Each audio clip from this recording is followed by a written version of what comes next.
My name is Luke. Honestly, I don't know if I'll be able to keep up with this diary. My life is pretty crazy, but I promised the old man I would try. After what happened today, well, I owe him. My hands are shaking as I sit here on guard duty. I can't get the horrible images out of my head. I've got a few hours until the girls wake up. Maybe if I write down the story, I'll be able to put it behind me. I should probably start with the magic goat. For 3 days, Thalia and I had been following the goat across Virginia. I wasn't sure why. To me, the goat didn't look like anything special, but Thalia was more agitated than I'd ever seen her before. She was convinced the goat was some sort of sign from her dad, Zeus. Yeah, her dad is a Greek god. So is mine. We're demigods. If you think that sounds cool, think again. Demigods are monster magnets. All those ancient Greek nasties like Furies and Harpies and Gorgons still exist, and they can sense heroes like us from miles away. Because of that, Thalia and I spend all our time running for our lives. Our super powerful parents don't even talk to us, much less help us. Why? If I tried to explain that, I'd fill up this whole diary, so I'm going to move on. Anyway, this goat would pop up at random times, always in the distance. Whenever we tried to catch up to it, the goat would vanish and appear farther away, as if it was leading us somewhere. Me, I would have left it alone. Thalia wouldn't explain why she thought it was important, but she and I had been adventuring together long enough that I'd learned to trust her judgment. So we followed the goat. Early in the morning, we made it to Richmond. We trudged across a narrow bridge over a lazy green river, past wooded parks and Civil War cemeteries. As we got closer to the center of town, we navigated through sleepy neighborhoods of red brick townhouses wedged close together, with white column porches and tiny gardens. I imagined all the normal families living in those cozy houses.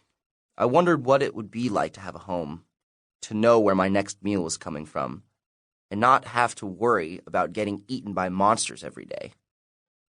I'd run away when I was only 9, 5 long years ago.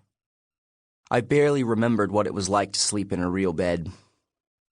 After walking another mile, my feet felt like they were melting inside my shoes. I hoped we could find a place to rest, maybe get some food. Instead, we found the goat.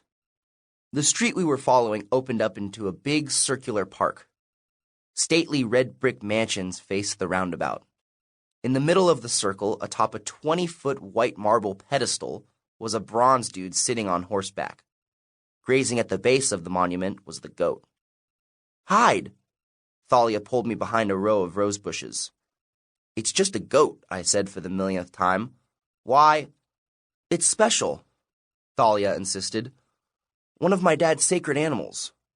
Her name is Amalthea." She'd never mentioned the goat's name before. I wondered why she sounded so nervous.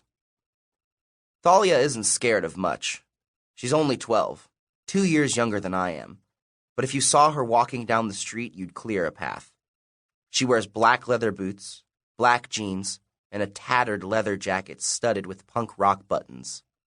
Her hair is dark and choppy like a feral animal's.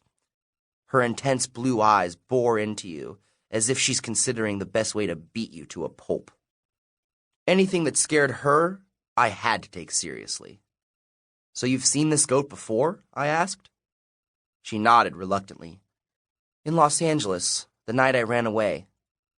Amalthea led me out of the city, and later, that night you and I met, she led me to you." I stared at Thalia. As far as I knew, our meeting had been an accident.